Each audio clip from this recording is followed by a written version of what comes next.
Uh, Good morning, friends. Myself, Manoj Kumar Chitare, Assistant Professor, Hirashiguro Institute of Technology and Associate.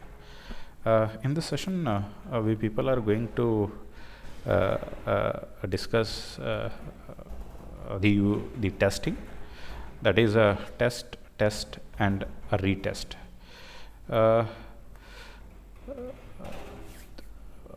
If you look at the user interfaces or the design of graphical systems or web pages as well as their screens, it is a complicated process. If you look at a graphical system, we have many design elements like the window, what type of a window we people are using, how these windows are organized, what controls are selected to collect and present the information, how these controls are organized within a window as well as between the windows. That completely varies from one interface or one graphical system to another, or one web page to another here. In case of a page design, that is a web page design, a number of factors we need to consider. The proper integration of a text, graphics, navigation link, control, the page size, the clarity, the characteristics of a browser as well as a monitors. We need to consider all these things. And by looking at all these things, we people are developing these web pages, or maybe we people are designing some sort of a graphical interfaces or systems, and at the end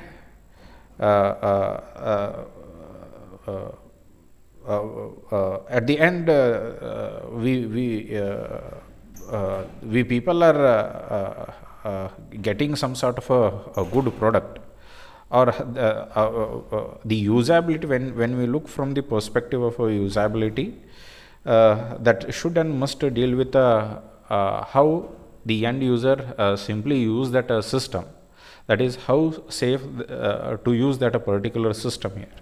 And before in case of these the design processes, a numerous design trade-off will be made here, and finally the implication for design decision may not be fully appreciated until the results can be seen. If you look at this particular system, the way of developing that these interfaces or web systems or a graphical system, that completely varies from one organization to another organization.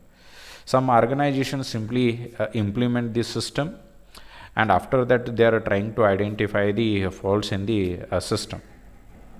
And if you are following that particular scenario, on that case, maybe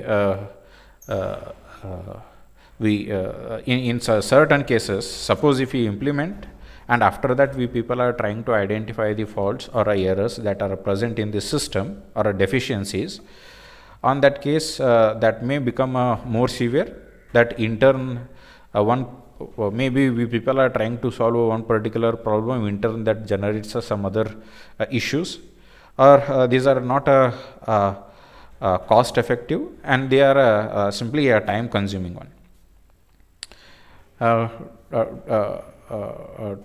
To minimize these kind of problems and to ensure the usability, the interfaces must be continuously tested, and they should and must be refined before they are implemented here. And this particular module simply provides an overview, that is a testing process, that provides an awareness of what testing procedure as well as methods we people are following. The testing steps to be reviewed are identifying the purpose and scope of testing, understanding the importance of testing, developing a prototype, developing the right kind of a test plan, designing a test to yield the relevant data, soliciting, selecting, and scheduling of participants, providing the proper test facility, conducting the tests and collecting the data, analyzing data and generating some sort of recommendations, modifying the prototype as necessary, testing the system again, evaluating the working system. When it comes to usability, we people are looking towards that system from the these dimension. That is, your system should and must be an effective one, efficient, should and must be engage the end users. The system should be error tolerant, as well as it should and must be easy to learn here.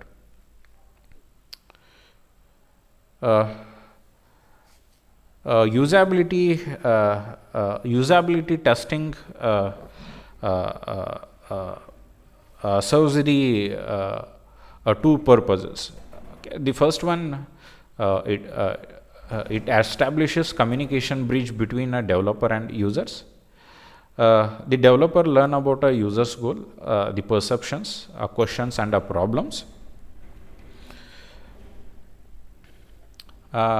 Even this through this testing, a user is exposed to the capabilities of the system in the early stages before the design become the solid one here. The second one, that is evaluate a product. This testing, that is usability testing, validates the design decisions. Even we people are trying to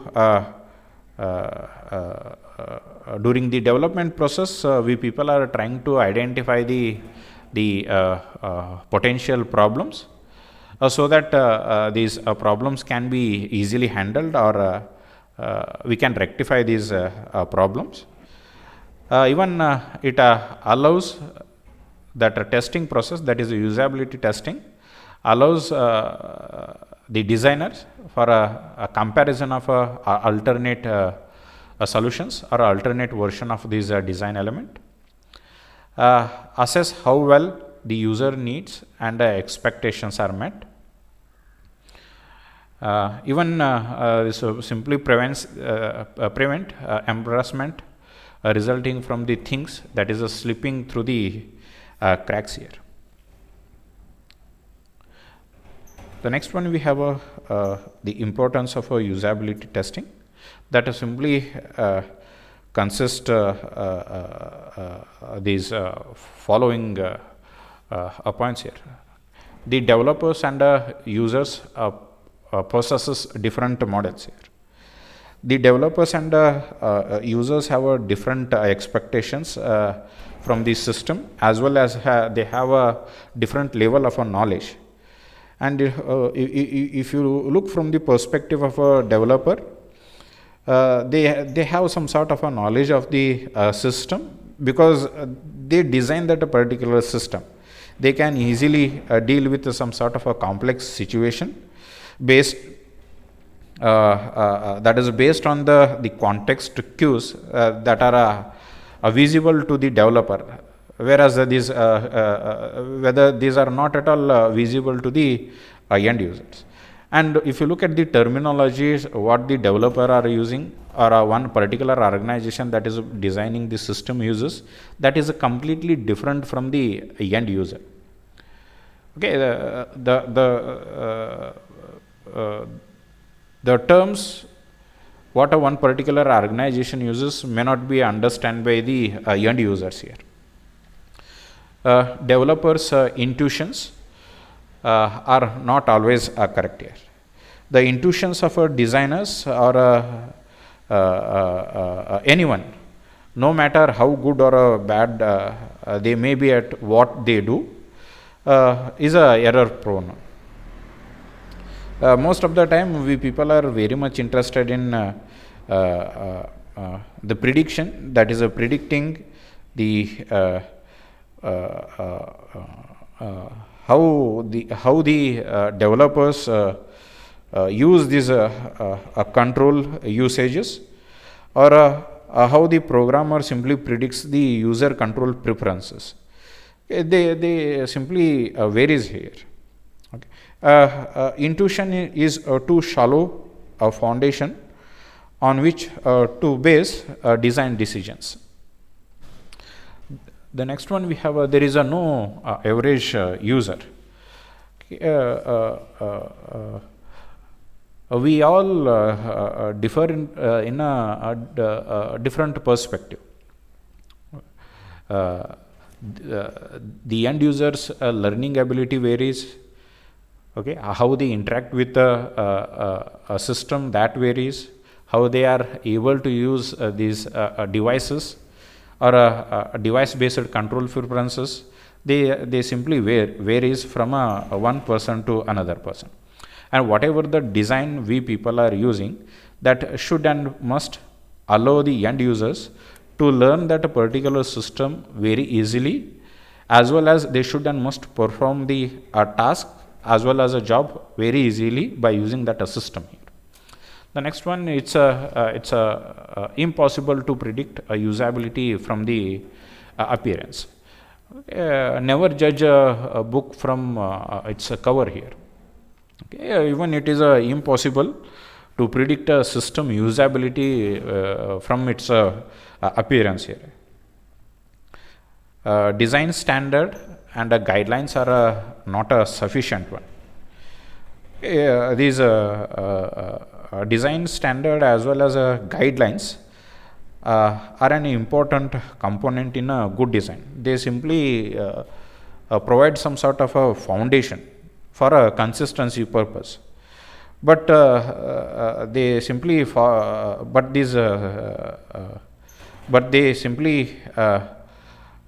become a victim of a trade-off. Okay, because the organizations are interested to interested to capture the marketplace. They may not able to share their system characteristics, system standard or guidelines. In some cases, if other organization follow that a particular method or a mechanism of implementing the system, they will simply sue that organization, because they made certain patents over the system, and as well as the different organization uses different techniques as well as guidelines to design the user interfaces. Either it may be a graphical system or it may be a web system. They may not able to address all the countless design element interaction that occur within a completed system. The next one, we have informal feedback is inadequate. Informal feedback is a hit and miss proportion. Most of the time we simply overlook some part of the system, and we simply underestimate the remaining part of the system. And whenever the problem occurs, that the designer may not document these problems that are associated with these parts also. Products built in pieces almost always have a system level inconsistencies. This is a normal and expected result when a different developer simply work on different aspects of a system here. The next one, the problem that are found late are more difficult and expensive to fix here. Suppose if you implement a system, and after that, after the implementation, if you face certain problems, on that case we need to identify those problems. That identification is a very difficult one, and when you trying to fix these bugs or errors, On that case, in turn, we people are receiving the some other technical issues that are related to that particular system, or even it becomes a very expensive to fix those errors unless they become a very severe one. Okay, we people are trying to fix these bugs once they become a very severe. In certain cases, if we are getting some sort of a small problems, they doesn't affect the system performance. On that case, we may not able to we may not interested to fix those issues here. Suppose if it is a severe one, on that case, we people are trying to fix it, and that to fix that a particular problem or a issue becomes the expensive one. It's not the cost effective solution we people are getting here.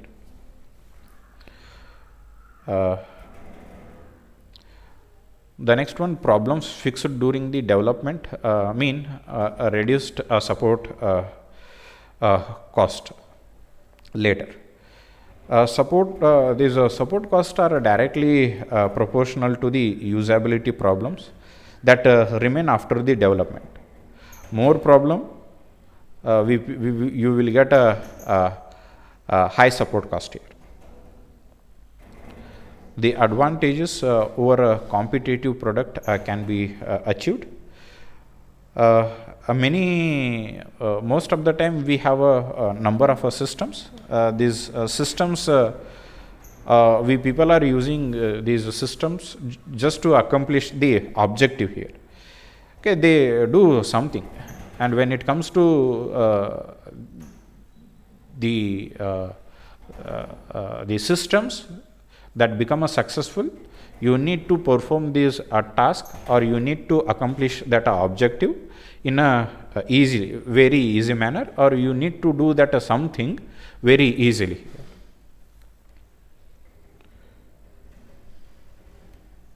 The next one, we have a scope of testing, that the testing should and must begin in the early stage of a product development, and that should and must continue throughout the development process here. Okay, here we people are very much interested to include number of components like user task, what are the product components, what a particular objective, what particular objects should and must be included, how to build some sort of a relationship among these objects, what programming language should and must be used, so on and so forth. As well as we people are simply including all the design team members in the testing process, just to ensure that a common preference point for all these peoples here. Because you will get some sort of multiple insights into test results, because the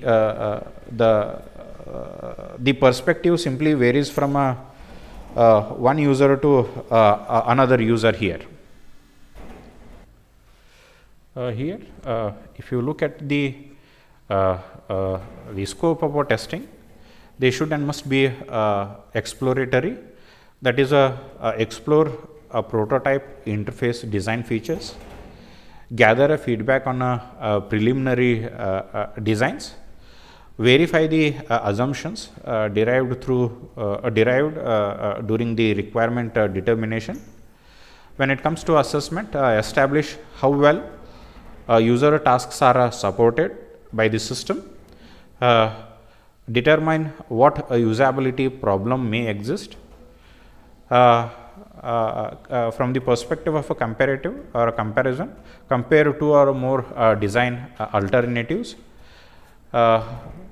Validation,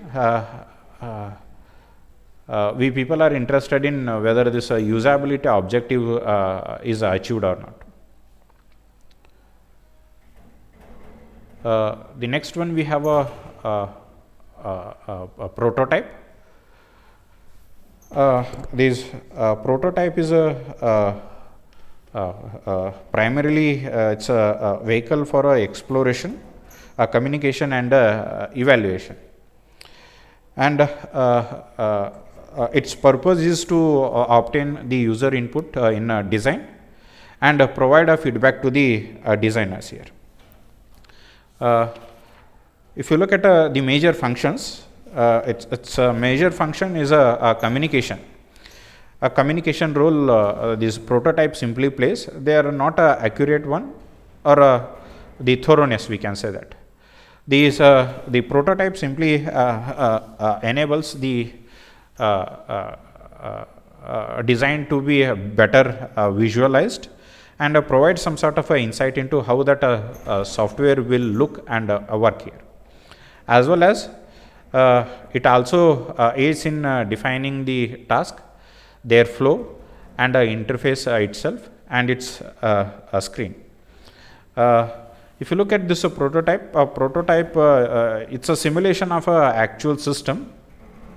You can build these prototypes very quickly. We can say that it's a rough approximation of your actual system. Maybe we can use some sort of a simple hand-drawn sketches or it may be the interactive one where the end user simply provides some sort of information by selecting or keying the data by using some sort of controls, or you can use some sort of navigation through the menu functions, retrieve or display of data, perform basic system functions here. This prototype should not be a realistic one. That should and must be accurate and legible. The prototype may not be the complete also. This that is from the functional perspective. They are not at all complete, as well as they are not possessing some sort of actual files or processing data. And today we have a number of software support tools that provides these tools for prototyping that are available, that permits the prototype that needs to be integrated directly into the application code. And this prototype simply presents some sort of a concept and overall organization, and give some sort of information that is a more detailed information on a given task or a feature that is from the perspective of a design aspect here.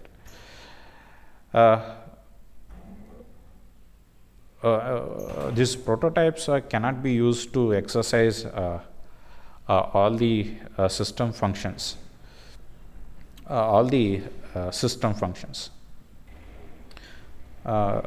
These prototypes are very useful in the early design. A prototype should and must be capable of being rapidly changed. Okay, suppose if you if the testing process is performed, this prototype should and must be changed also. And these prototypes simply characterized by its fidelity, that is the faithfulness, we can say that, the exactness and thoroughness of its replication of system screens and user interactions. The next here we have the prototypes that are the different kinds of prototypes we people are using. The first one, a hand sketches and a scenario. Here we people are making sketches that are created by the hand.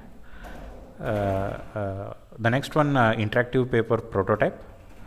Interface component constructed of common paper technologies, programmed facets, example of finished dialogues or screens for some important aspects of the system, prototype oriented languages. They provide some sort of a finished dialogue and screens for some important aspects of the system here.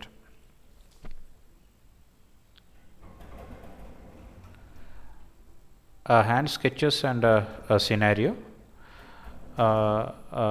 These hand sketches or screen sketches are created by the hand. Focus is on a design, not a interface mechanics. A low fidelity prototype.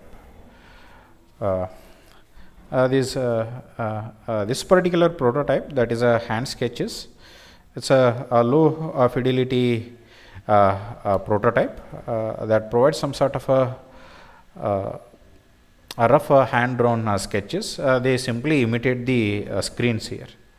We can start this particular process in the early design process before people are making any attempt to create some sort of a prototype using the available toolkit or a interface builder here. These sketches, with these sketches, the focus is on the design of the individual screen, not the complete interface mechanics here. These hand sketches simply provide a sufficient information in terms of functionality as well as interaction and layout of the screen here. When it comes to this hand sketches, we have a rough vision. It's not the polished work, we can say that. It is a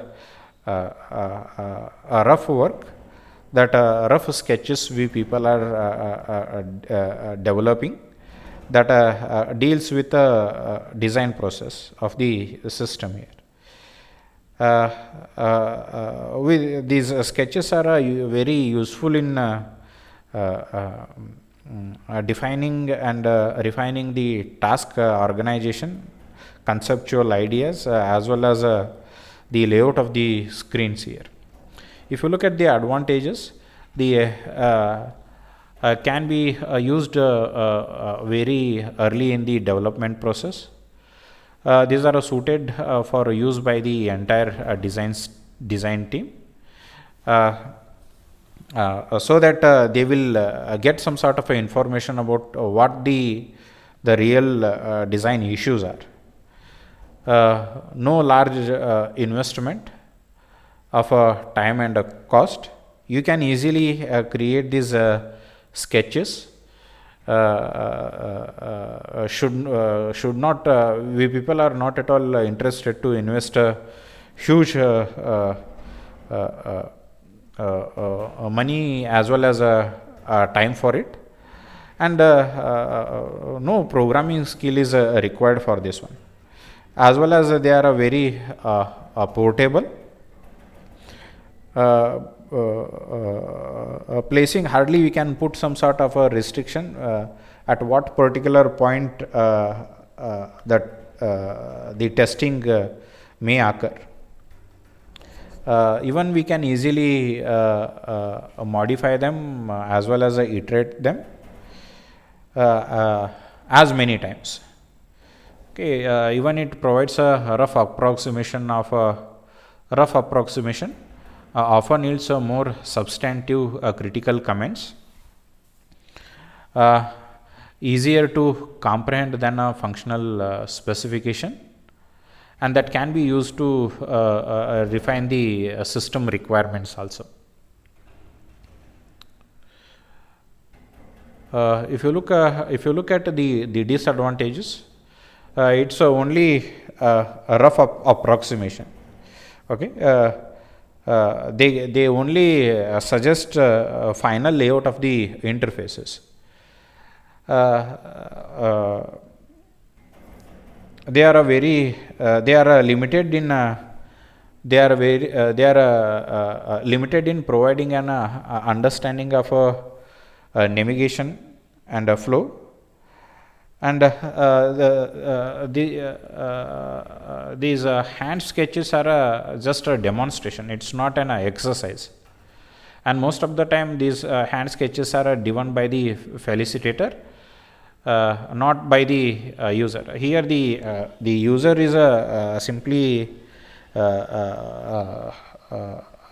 user has some sort of a passive role here. Most of the time they are very restricted. These hand sketches are very restricted to the most common tasks that are performed by the user here. Even these hand sketches simply possess a limited usefulness for the usability testing. That is a figure that shows the Windows system, maybe that is used in while designing the some sort of interfaces for the games here. They simply create some sort of sketches that provide some sort of a glimpse how that a window should and must be provided to the end user. What are its layout? What the major components should and must be present in the window. When it comes to the hand sketch creation process, the sketch or a storyboard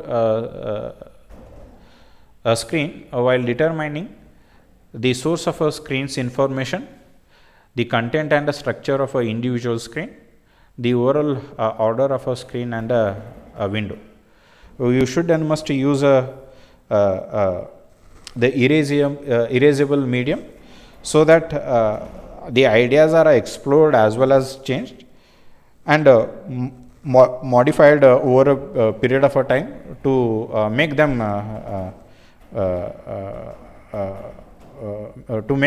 very easy for understanding purpose, as well as to getting some sort of information that is associated with the system also. Sketch the screens that needed to complete each task in the workflow here. Try selected metaphors and change as necessary.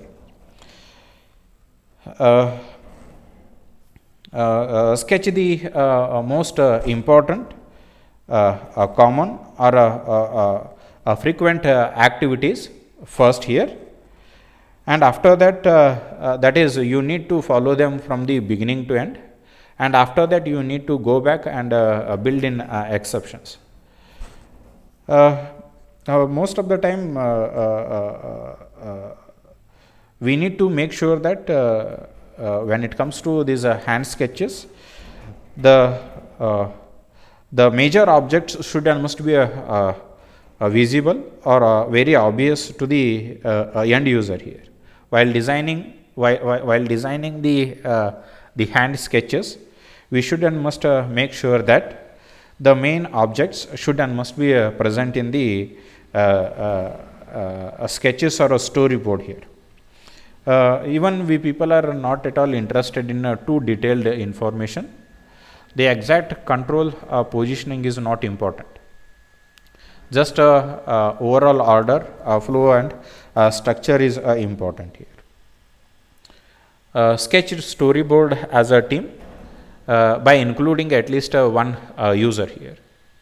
Develop online prototypes only when everyone agrees that a complete set has been satisfactorily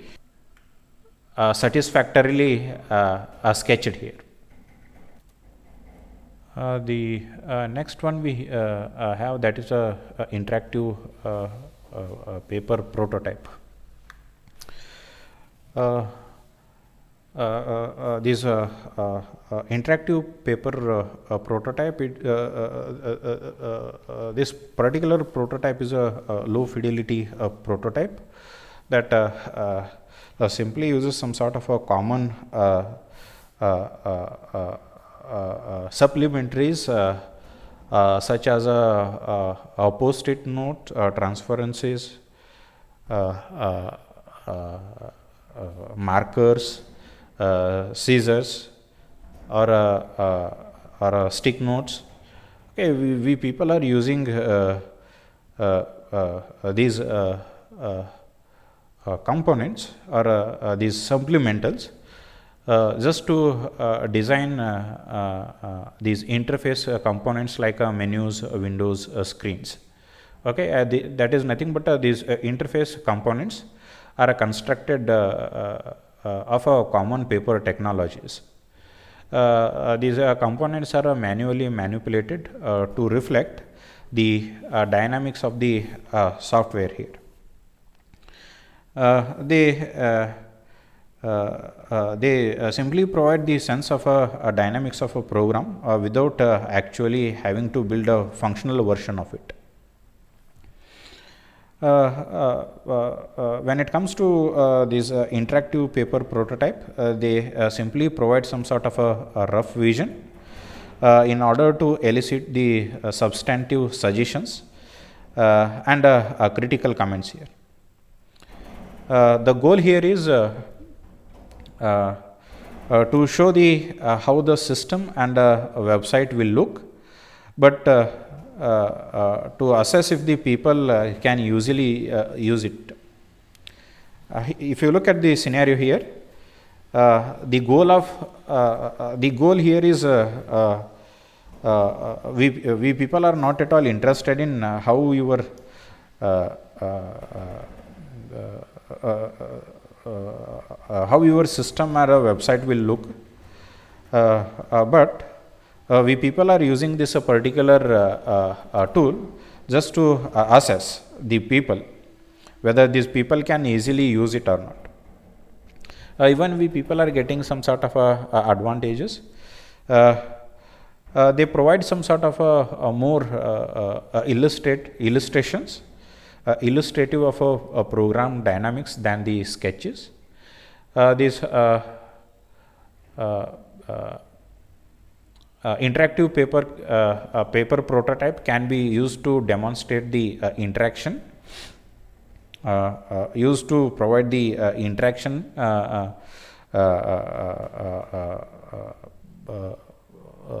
what we between the components, or that is a interactive of the system also.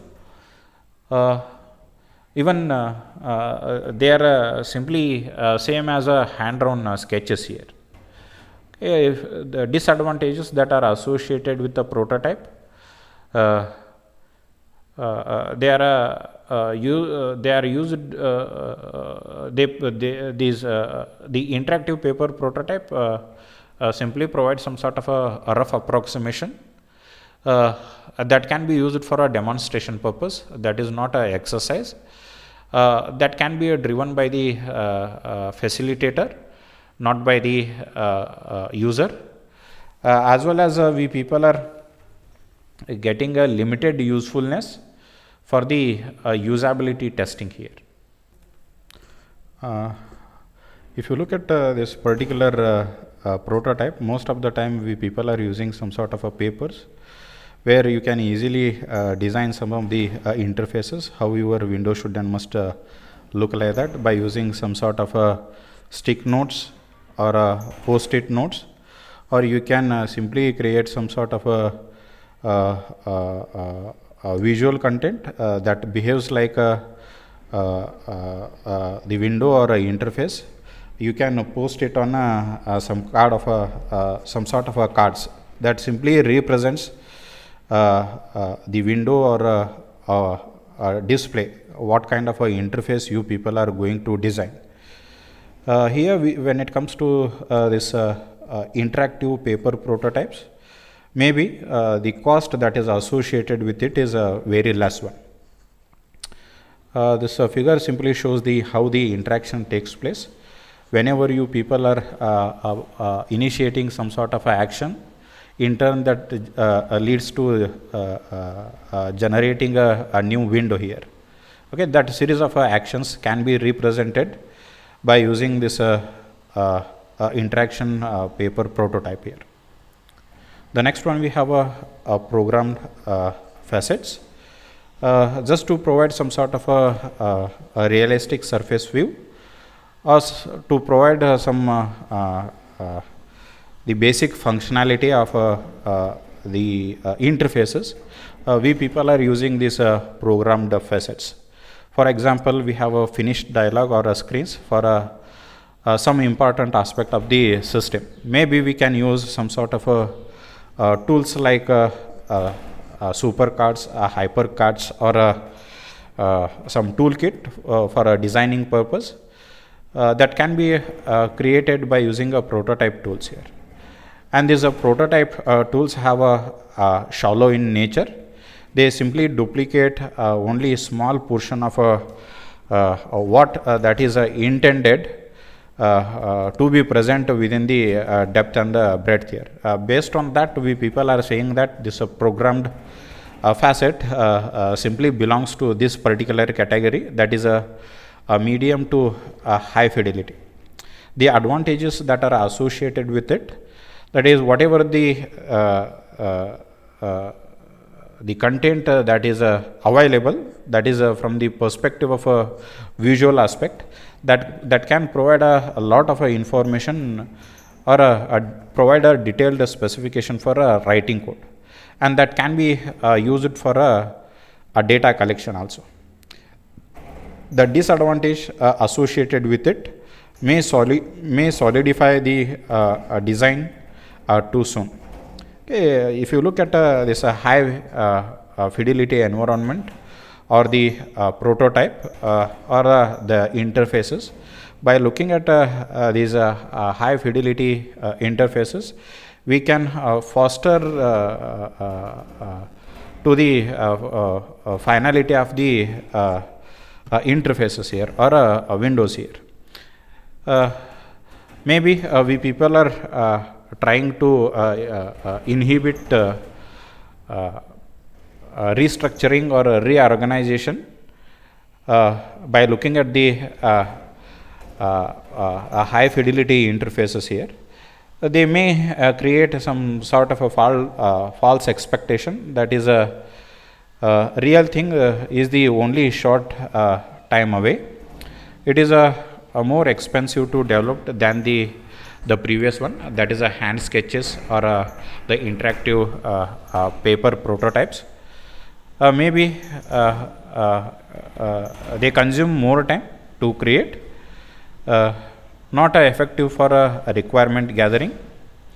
Not all of the function demonstrated may be used, and this particular approach, that is a programmed facets, not a practical for investigating more than 2 or 3 approaches. We can use some sort of tools just to design these interfaces. By looking at this high fidelity interfaces, most of the time we simply inhibit or in some case we omit a reorganization as well as a restructuring here. That simply provides some sort of outer view. We people are not at all going in detail, that is in depth, that what programming tools we people are using, how we people are designing these interfaces, and so on and so forth. The next one, we have a prototype oriented languages. These prototype oriented languages are a high fidelity prototype, where we can provide some sort of a basic functionality of some portion. That is, for example, we have finished dialog boxes or a screen for some important aspect of the system, can be designed or can be implemented by using the programming languages that simply supports the actual programming processes. The advantages that are associated with it, we can include the final code here, that is the actual code that we can include here, and apart from that we people are getting the same advantages that are associated with the programmed facets here. The disadvantages, the sophisticated high fidelity interfaces we people are getting, and based on that, most of the time we people simply inhibit the programming, that is the interface restructuring as well as the organization here. Apart from that, we people are having the same disadvantages that are associated with the programmed facets here. In the next class, we people are going to discuss about the what testing methods we people are dealing with here. Thank you.